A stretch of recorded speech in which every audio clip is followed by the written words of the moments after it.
Ohm's law.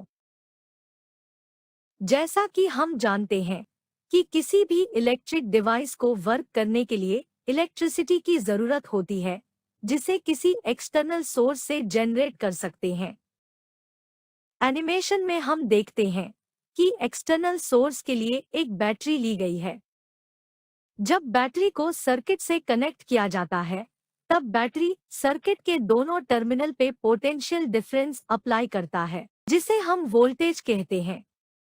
Voltage apply होते ही circuit में electrons flow होने लगते हैं और इस इलेक्ट्रॉन्स फ्लो को हम करंट कहते हैं। सर्किट में करंट और वोल्टेज को मेजर करने के लिए एमीटर और वोल्टमीटर लगाया गया है। एग्जाम्पल के लिए मान लेते हैं कि वोल्टेज की वैल्यू 5 वोल्ट है और सर्किट में 0.5 एम्पियर करंट फ्लो कर रहा है। अगर हम इस सर्किट में वोल्टेज को कम या ज्यादा करना चाहें, तो हम इसके लिए एक वोल्टेज रेगुलेटर का यूज कर सकते हैं। एनिमेशन में हम देखते हैं कि जब वोल्टेज को कम करते हैं, तो करंट की वैल्यू भी कम होती है और वोल्टेज को बढ़ाएं तो करंट भी बढ़ने लगता है।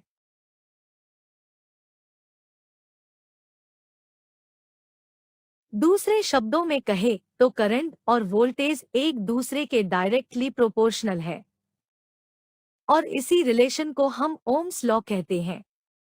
साथ ही ओम्स लॉ ये भी कहता है कि वोल्टेज और करंट एक दूसरे के डायरेक्टली प्रोपोर्शनल होंगे जब टेम्परेचर कांस्टेंट होगा। इस इक्वेशन को सिंप्लीफाई करने पर हमें प्रोपोर्शनैलिटी कांस्टेंट मिलता है, जिसे रेजिस्टेंस कहते हैं और इसकी यूनिट ओम होती है।